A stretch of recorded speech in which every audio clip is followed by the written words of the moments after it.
Buenas tardes, me llamo Diana Patricia Ochoa y voy a presentar el desarrollo del sistema nervioso.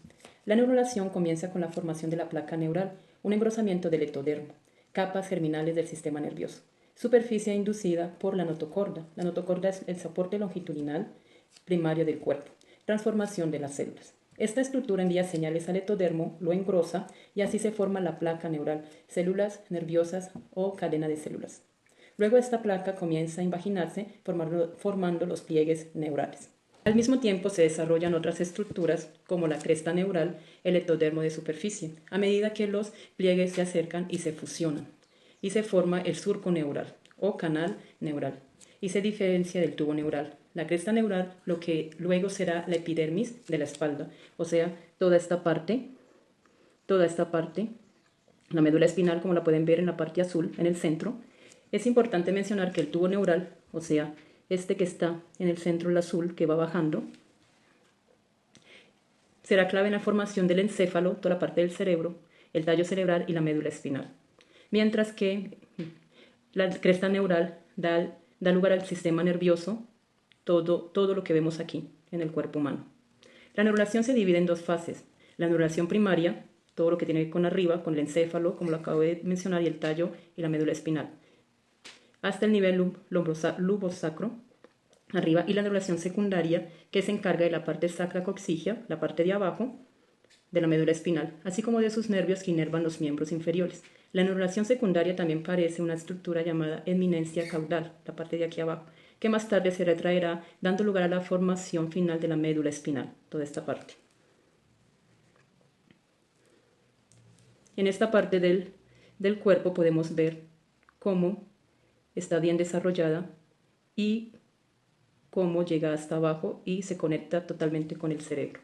Saludos, mi nombre es Carmen Alicia Huelva Oviedo. El día de hoy, mi equipo y yo vamos a hablar sobre el sistema nervioso central. Inicialmente, hablamos de la neurulación. Como decía mi compañera Patricia anteriormente, que la formación de la placa y los pliegues neurales hacen parte de la neurulación primaria. Pero para tener en cuenta de la neurulación secundaria, que es la forma donde se le da forma al tubo neural, tenemos que tener en cuenta 5 puntos de fusión. El primero es la zona cervical, sigue entre el encéfalo y el prosencéfalo, en la parte más anterior del prosencéfalo también, en el romboencéfalo y en la región lumbrosacra.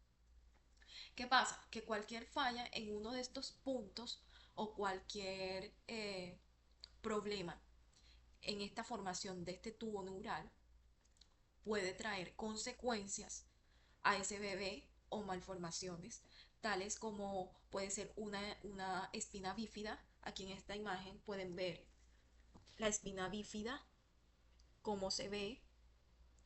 Miren, en este caso, aquí hubo un problema en el cierre de ese tubo neural y así se ve. Esta es la espina dorsal y aquí esta es la espina bífida. Esto significa espina bífida. Mire, vea, esa protuberancia que le sale al niño. En cambio, acá vemos una espina totalmente normal, que es totalmente diferente a la espina bífida. Entonces, es súper importante que las madres gestantes al inicio de su gestación tomen ácido fólico. Es supremamente importante para evitar esta clase de problemas que son muy complejos. Entonces, podemos ver que en ambas relaciones se integran entre la neurulación primaria y la segunda es una estructura completa. Esto marca el inicio del desarrollo del sistema nervioso, que ahí empieza y se le da lugar al encéfalo, a la médula espinal y a los nervios periféricos. A continuación vamos a hablar de las divisiones del encéfalo. Bueno, en la división del encéfalo vemos el sistema nervioso central y el sistema nervioso periférico. El sistema nervioso central es el centro de control del cuerpo y consta del encéfalo, el cráneo, la médula espinal y la columna vertebral. Aquí en nuestra imagen podemos ver aquí el sistema nervioso central. Aquí el encéfalo está aquí formado. En la parte de arriba está el cráneo, que es el que protege el encéfalo. Aquí vemos la médula espinal. En esta partecita vemos la médula espinal. Acá vemos la columna vertebral. Ahora vamos a hablar del sistema nervioso periférico. El sistema nervioso periférico conecta el sistema nervioso central con el resto del cuerpo a través de nervios que llevan la información sensorial y motora, como el sistema nervioso somático, el sistema nervioso vegetativo, que es autónomo, y del sistema nervioso vegetativo vemos el simpático y el parasimpático.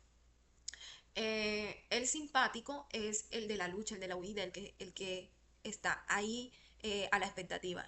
Y el parasimpático es como el más tranquilo, el de relajación. También vemos 12 pares de nervios craneales que transmiten información sensorial y motora entre el cerebro y distintas partes del cuerpo, como son los ojos, la boca y los órganos internos. Como bien saben, ya mencionamos que en el sistema nervioso periférico hablamos de unos conceptos de aferencia y eferencia. Aferencia es cuando esto manda señal hacia el sistema nervioso y eferencia es cuando el sistema nervioso manda señal hacia acá, hacia los sentidos. Entonces, de esto podemos decir que aferencia es aquella vía nerviosa desde la periferia que nos lleva esa información hacia el sistema nervioso central, llevando una información sensitiva. La vía siempre va a darle una señal a este sistema nervioso central. Mientras aquellos que vienen desde acá del sistema nervioso central trayendo información para que nosotros podamos ejercer una acción son eferentes o motores. En el sistema nervioso periférico, como nombramos anteriormente, vemos el sistema nervioso somático. Aquí podemos ver los nervios raquídeos, son 31 pares. Se originan de la médula espinal, llevan inervaciones de tipo mixta, se dividen así. En este verdecito que se ve aquí de primerito, no sé si alcanza, aquí si logra ver, esos 8 se llaman 8 pares cervicales, que se dividen así, C1, C2 hasta llegar al C8. En estos azulitos que vemos son 12 pares, se llaman 12 pares torácicos o dorsales, que también se pueden llamar T1 o de D1 hasta finalizar el 12. Supongamos que es la tela que escogemos hasta la T12. Aquí, siguiente, vemos los de color como fucsia, moradito, no sé si ahí lo alcanzan a ver bien, que son los 5 pares lumbares, que también los podemos llamar L1, L2, L3, L4 y L5. Siguiente vemos los 5 pares sacros. Y por último vemos uno solo, que está solito aquí, que es este que está aquí, que es el par sosiego. Aquí podemos ver lo que comúnmente llamamos como nervios raquídeos. Bueno, cuando hablamos del periodo de mielinización, encontramos que la mielina es una sustancia que recubre los axones de las neuronas, acelerando la transmisión de impulsos nerviosos. Su duración se da desde el tercer trimestre de gestación hasta varios años después del nacimiento. El orden de esta mielinización es en el sistema nervioso periférico, primero se mielinizan las vías motoras y en el sistema nervioso central primero se mielinizan las vías sensoriales. Las áreas de asociación son las más tardías en mielinizarse, continuando hasta la segunda década de vida. Las divisiones principales del encéfalo serían entonces el prosencéfalo, que es la parte más grande y avanzada del encéfalo. Es la responsable de las funciones cognitivas superiores, la percepción sensorial, el control voluntario del movimiento y funciones autónomas. Tiene dos componentes principales que son el telencéfalo y el diencéfalo. El telencéfalo incluye la corteza cerebral, que es responsable del pensamiento, el lenguaje, la memoria, la percepción sensorial y el control de los movimientos voluntarios. También incluye los ganglios basales, que participan en la coordinación de los movimientos. Entonces encontramos que el telencéfalo se encuentra ubicado acá, en esta parte. En esta parte encontramos el telencéfalo. Y el diencéfalo lo encontramos en esta. Acá podemos encontrar el diencéfalo. ¿Cierto? Bueno, entonces también tenemos el mesencéfalo, que es una región del tronco cerebral situada entre el prosencéfalo y el rombencéfalo. El mesencéfalo coordina las funciones motoras, auditivas y visuales. El mesencéfalo lo encontramos acá, en esta partecita. en esta de acá, debajo del diencéfalo, encontramos el metencéfalo. Bueno, y este mesencéfalo incluye el tectum, que participa en los reflejos visuales, el colículo superior, y en los reflejos auditivos, el colículo inferior. También encontramos el tegmentum, que es las vías de paso de señales, como la sustancia gris, que su función es moderar el dolor y activa los efectos analgésicos, como el de los opiáceos. También encontramos la sustancia negra, que su función es controlar los movimientos a través de la producción de dopamina. Su daño está vinculado al Parkinson. Encontramos también el núcleo rojo, que cumple la función de coordinar los movimientos finos, especialmente los movimientos de los brazos dentro del sistema sensomotor. Bueno, encontramos por último el rombencéfalo, que es una región que conecta el encéfalo con la médula espinal y se encarga de funciones básicas como la respiración y el ritmo cardíaco. Se divide en dos: en metencéfalo, que incluye el cerebelo, que es responsable de la coordinación y precisión de los movimientos, y el puente de Barolio o protuberancia, que transmite señales entre el cerebro y la médula espinal. Y también encontramos el segundo, que es el mielencéfalo, que contiene la médula oblonga, que regula funciones vitales automáticas como la respiración, el ritmo cardíaco y la presión arterial. Entonces, en el rombencéfalo lo encontramos acá. Encontramos el metencéfalo, que es esta parte de acá que podemos ver, y el mielencéfalo, que sería este pequeño conducto en esta parte. Este sería el mielencéfalo. Entonces concluimos que cada una de estas divisiones principales tiene unas funciones específicas y muy importantes que permiten al encéfalo controlar tanto las actividades voluntarias como las funciones automáticas y esenciales del cuerpo. Ahora voy a explicar las estructuras claves del diencéfalo.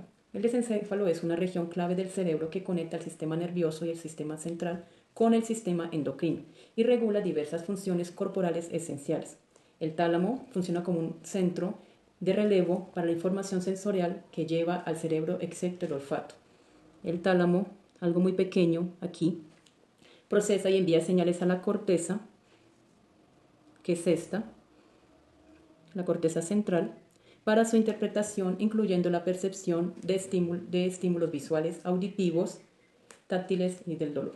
Participan en la regulación de la conciencia, el sueño y la atención. El hipotálamo se ubica debajo del tálamo, y es esencial para el mantenimiento de la homeostasis, el buen funcionamiento de todo. Regula muchas funciones corporales como la temperatura, el hambre, la sed, los ciclos de sueño, el comportamiento sexual y las respuestas emocionales. Controla la liberación de hormonas a través de la glándula pituitaria, hipófisis, algo muy, muy pequeño. La glándula pituitaria, hipófisis, como lo estaba diciendo, es algo diminuto que no se alcanza a observar, que está más en el centro, más o menos por aquí. Es una pequeña glándula ubicada en la base del cerebro, controlada por el hipocampo. Se divide en dos partes: adenohipófisis, lóbulo anterior, y libera las hormonas que regulan el crecimiento, la reproducción y las glándulas endocrinas, pues periféricas. Neurohipófisis, lóbulo posterior, regula hormonas como la oxitocina y la vasopresina, esenciales para la contracción de la musculatura y la regulación de la retención de líquidos. El quiasma óptico lo podemos ver en esta parte, la parte azul, y este quiasma óptico es el lugar donde se cruzan parcialmente los nervios ópticos en X y tiene varias fibras contralaterales, cambian de lado en el quiasma y llevan información visual al campo visual opuesto. Fibras bilaterales no cruzan y llevan información visual al mismo lado. Este cruce permite que cada hemisferio cerebral procese la información visual de ambos ojos. Cuerpos mamilares. Son dos núcleos hemisféricos localizados debajo del hipotálamo. Participan los circuitos de la memoria, en esencial relacionados con el sistema límbico. Reciben información del hipocampo y están implicados en la consolidación de la memoria a largo plazo. Este es el diencéfalo.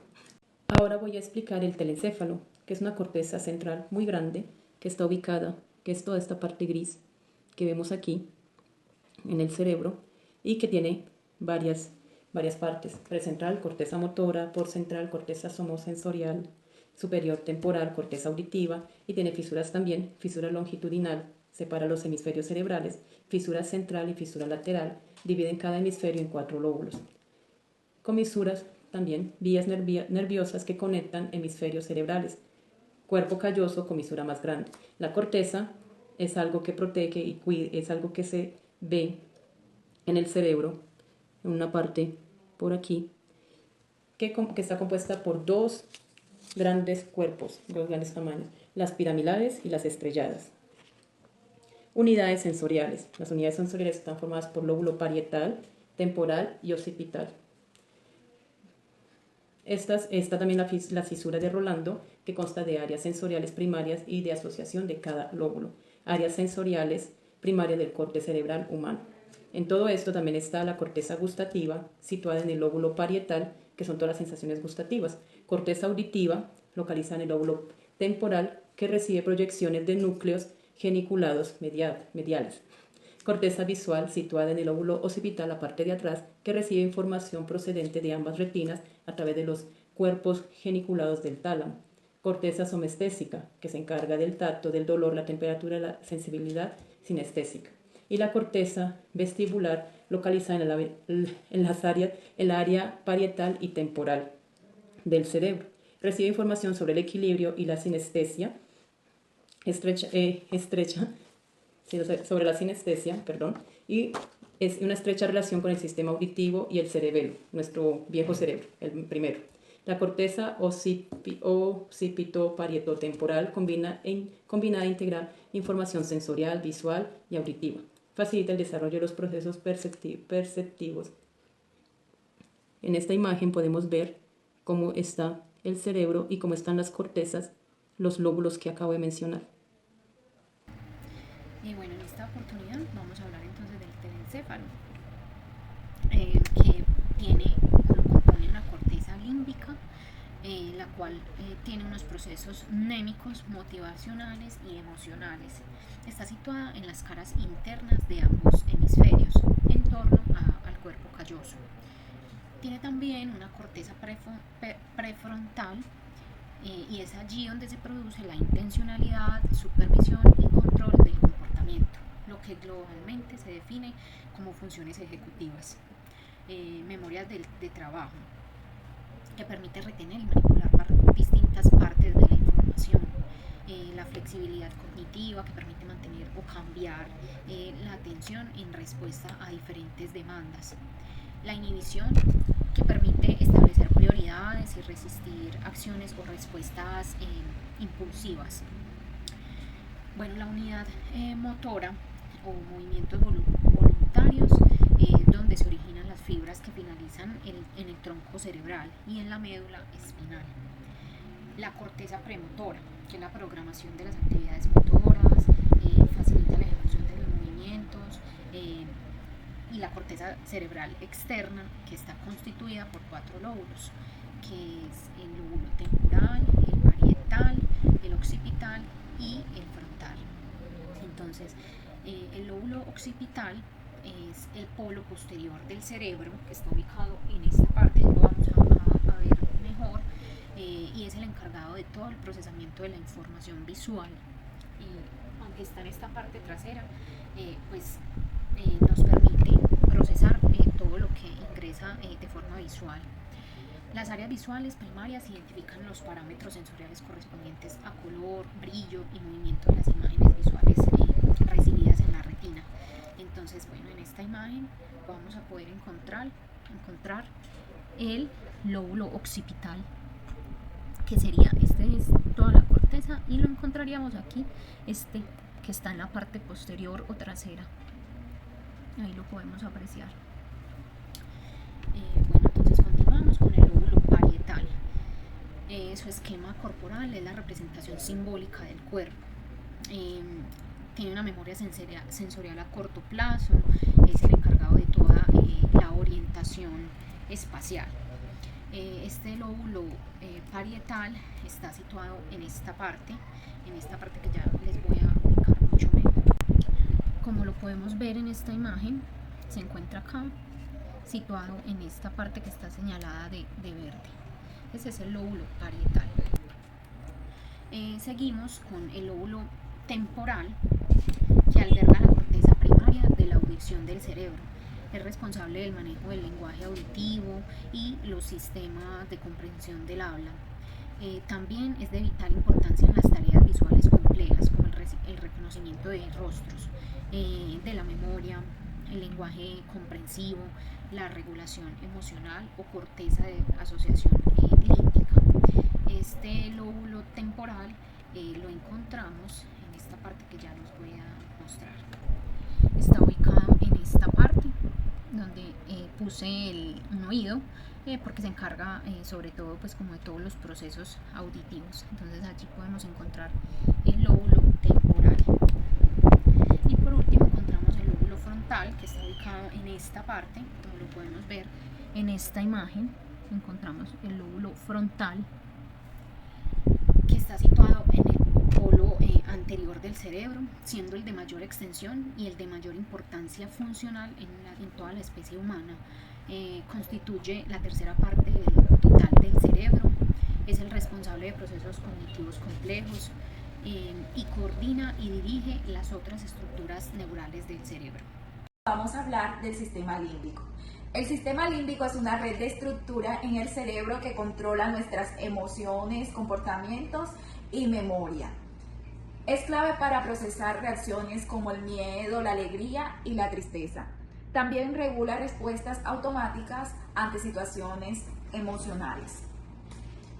Una de las principales estructuras del sistema límbico son las amígdalas. Aquí vemos la amígdala, que esta es la que controla las emociones del miedo como la agresión.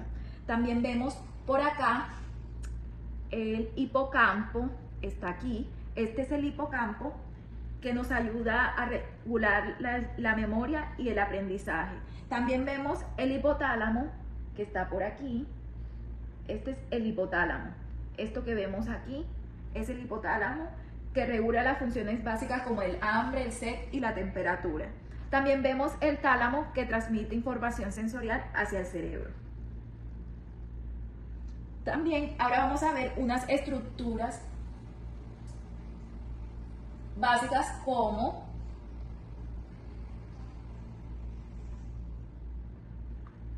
esta corteza cingulada. Vean, esta participa en la regulación emocional y en la toma de decisiones, ayudando a dar respuestas ante el dolor y el estrés. También vemos la circunvolución, ya la vamos a buscar. Ya la vamos a buscar aquí para presentársela. Aquí vemos la circunvolución. Esta es la circunvalación del cíngulo. Conecta diferentes partes del cerebro, facilitando el procesamiento de emociones y el control de la conducta. También, por último, vemos el trígono cerebral o fornix. Este actúa como vía de comunicación entre el hipocampus y otra parte del cerebro. Es súper clave para la memoria y el aprendizaje. Cada una de estas estructuras colabora para el manejo de emociones y memoria. Muchas gracias. Vamos a hablar entonces de la división funcional hemisférica, que es la capacidad de una zona para procesar y almacenar información diferente de una región correspondiente a un lado del cerebro. Se habla de una dominancia cerebral, que es el predominio de uno de los hemisferios sobre el otro en una determinada función cognitiva, teniendo relación con la lateralidad, que es la manifestación efectora de la dominancia para una función manifestada o expresada mediante la utilización preferente de mano, pie, ojo o oído. Su asimetría anatómica en el aumento de la superficie ocupada en el hemisferio izquierdo por el lóbulo temporal, 6 o 7 de cada 10 diestros. Tiene una mayor prolongación de la cisura lateral de Silvio hacia la zona posterior en el hemisferio izquierdo, que es el 60% de los casos. Una mayor amplitud de corteza para el lenguaje, mayor prominencia del lóbulo frontal en el hemisferio derecho, mayor densidad neuronal en el área de Broca del hemisferio izquierdo. Como podemos ver en esta imagen, esta es la división. Este es nuestro cerebro y aquí podemos encontrar la división de los dos hemisferios. Entonces acá los podemos ver, está el hemisferio derecho y el hemisferio izquierdo. Bueno, entonces en el hemisferio izquierdo la hemicara derecha está controlada por el hemisferio izquierdo, y en el hemisferio derecho, el lado izquierdo del rostro, al estar movido por el hemisferio derecho, suele mostrar una expresión emocional más intensa que la hemicara derecha. Cada hemisferio controla órganos contralaterales. La mano izquierda está bajo el control del hemisferio derecho y la derecha está bajo el control del hemisferio izquierdo. El oído izquierdo está controlado por el hemisferio derecho y viceversa. El control motor del rostro también es contralateral. Entonces, también podemos ver que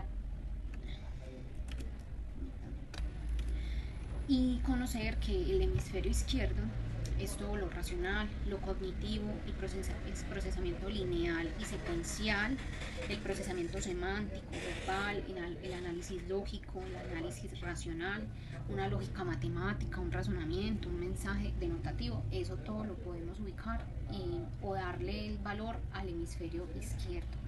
En el hemisferio derecho encontramos ya todo lo emocional, el procesamiento global, procesamiento metafórico, el análisis artístico, la percepción espacial, el reconocimiento de rostros, intuición, un mensaje connotativo o implícito. Bueno, y ya podemos decir que entonces en estilos cognitivos y de hemisfericidad, el estilo analítico sería el hemisferio izquierdo, que usa uso de estrategias de tipo proposicional para la resolución de problemas, frecuente en varones diestros y mayor grado de asimetría cerebral. Y por otro lado, el estilo holístico, intuitivo y sintético, que sería el hemisferio derecho. Son mujeres y zurdos quienes tienden a emplear este tipo de estrategias bihemisférico, que es un mayor grado de asimetría cerebral.